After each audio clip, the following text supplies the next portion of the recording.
Hey everyone, DarkX here. Today we're going to cover the basics to mid to late game aspects of mob farming.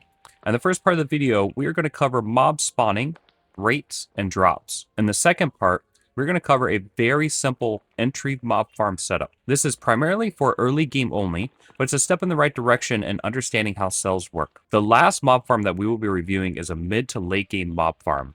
The mid to late game mob farm is expandable, and it works by allowing you to add new mobs as you discover them, and also has a feeder line to add even more cells to the system. I want to take this opportunity to thank everyone who asked for this video. If you find it helpful, share it, post it on your Discord, and spread the word. If there is something that you would like me to cover, put it in the comments. I'm mainly streaming now, so if you don't ask for it, I won't know there's a need for it. Okay, world origin is 0, 0. You can see your origin, or you can see where your cursor is on the map by the upper hand corner here.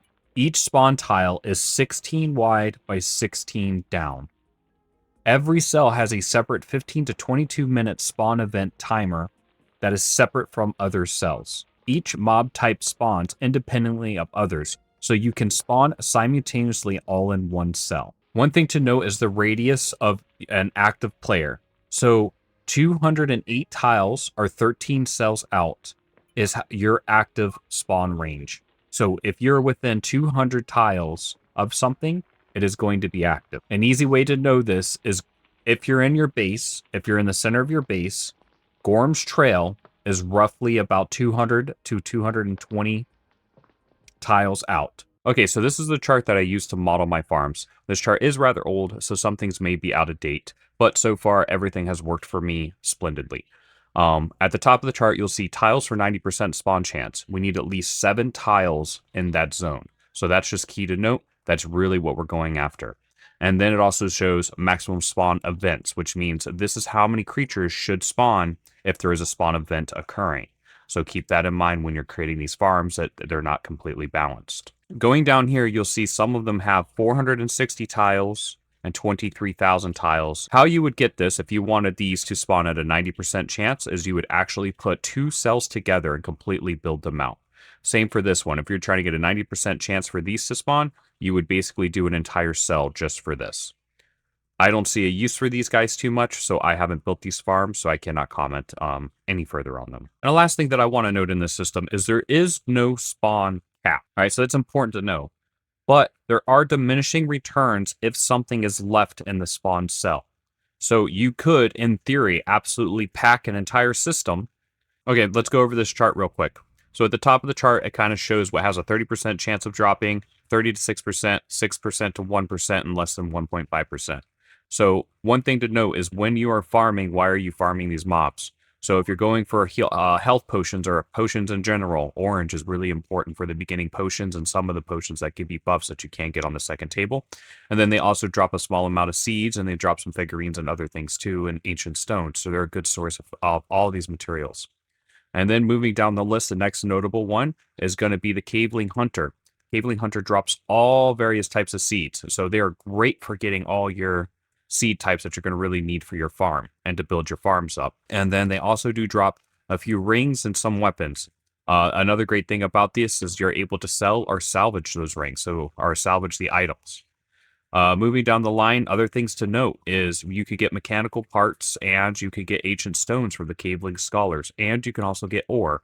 In my world, this ore is actually extremely hard to get, so farming these is actually very beneficial in order just to be able to get the ore.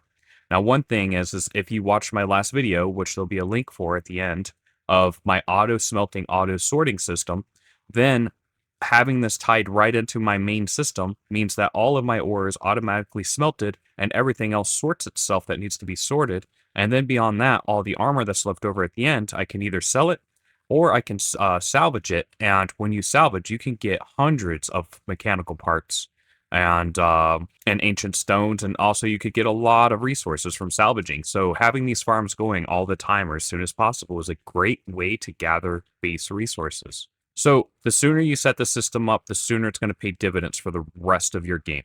Like, mob farms are incredibly useful. This is a chart how slowing effects work for slimes on certain blocks. As you can see here, the mold infection will apply up to a 70% slow on everything on conveyor belts.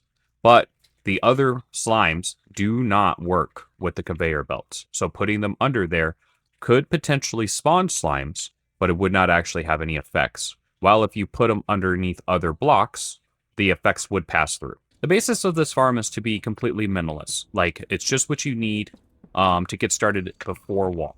The main benefit with this mob farm is it's completely expandable. So as you find the mosses and the soils and the slime and the larva, then you're able to add that into the system. So it's very easily expandable. Things to note on this farm: you must keep cavelings together. Do not mix them with anyone else. You can keep orange slime and fungal together, but do not mix the larva with anything else. So keep these separate just like this, and you'll be okay. One thing to consider is if a brute spawns, you need to maintain at least a 2-tile separation. They can see you over fences, and if they get out, they will destroy things. So you either need to range them down or let the spike traps do their work. Another thing to note is you're going to want to make sure that nothing can come into your spawn farm, because if a brute sees them, they can get out and they can mess some things up. So take that note. The blue stone moss will spawn brutes, and they're the most dangerous one to farm currently. Another thing to note too is setting the farms up. So you can put spikes on top of everything, or you could do spikes and conveyor. The only downside to this is if you have fungal soil, you're going to want to use spikes in this instance. And the reason why is fungal soil has a lower spawn chance, but if you put spikes on top of it, it will auto-harvest the mushrooms. So let's go over the spawn cells and how the events work. Because if you're in a farm and you see that nothing is spawning, the reason why is because they have their own individual timers. Each one can spawn between 15 and 20 minutes. We have 4 cells. So that means we should be seeing something about every 4 to 5 minutes spawn in. Now, it could happen at the same time on 2 separate cells, or it could tick on individual intervals. But at least we know with the 4-cell system, we should start seeing stuff about every 4 to 5 minutes. And that's going to give us a nice slow trickle of goods in. If you end up using conveyors on top, you could actually harvest the mushrooms with a hoe. So you just come up with a hoe, make sure there's a mushroom there, and then you can right-click, and the mushroom will be harvested. And it should not take up any of the floor tiling or the belts. All right, let's discuss Farm 2, which is your past-the-wall late-game solution. This design will carry you all the way into late game, providing full containment in its final form. However, some mobs can still take things down behind the wall, so maintenance may be required. Now, starting out past the wall, you will have not discovered all the spawnable tiles, as there's 12 of them. So I created this design to allow you to introduce the next set of mobs easily without having to tear down and do a complete redesign. The 12 mobs that you can place in here are listed here. We have larva, we have fungal soil, we have crystal, we have mold block, we have clay moss, we have valley moss, we have lush moss, and we have urban moss. Then we have the slimes: ground slime, slippery slime, lava, magma slime, purple slime, and orange. The only thing that cannot go in the system is this stone moss. The other thing you wouldn't want in the system too is a ladybug. If you do build this near the beach, you could potentially farm crabs.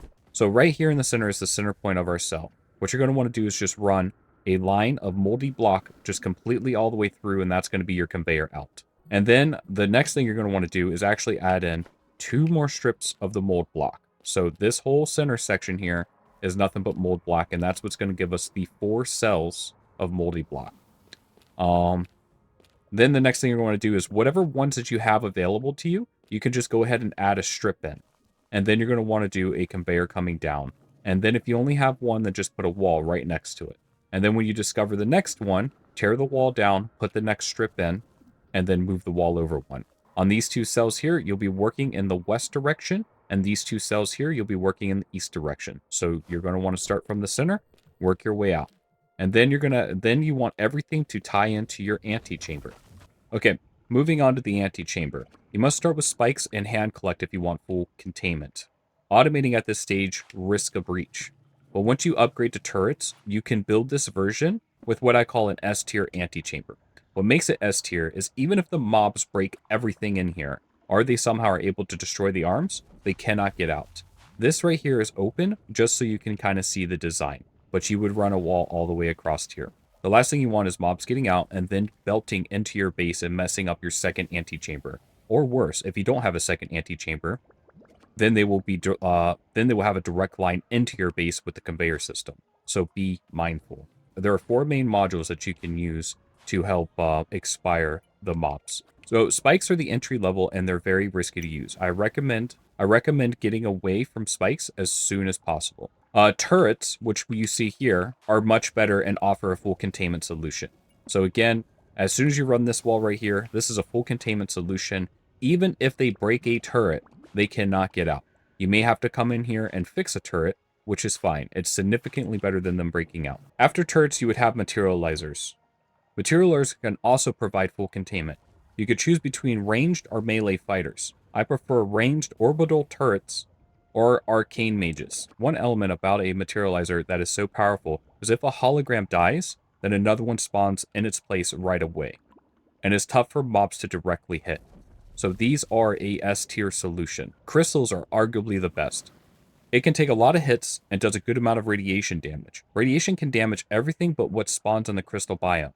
Radiation damage cannot stack. So one every few tiles is good enough, as long as you're able to keep the radiation debuff up. See, off to the side here, we have a belt. This is the belt you would use to add another module. So instead of making another antechamber, you could just patch it in right here. So if you wanted to increase cell density and add in more cells, you would just belt them in right here and not have to create another antechamber. Now, if you're wondering, what do I do next? Then this next video here is a must. It teaches you how to auto sort and auto smelt everything that's coming off of these mob farms. I would like to thank everyone that made a request for this video. It is because of you that this video was actually created. And if this video was helpful, please take it, share it, post it on your Discords, and then in the comments below, let me know if there's something else you're struggling with. And if there's enough public interest, we'll go ahead and create a video for that too.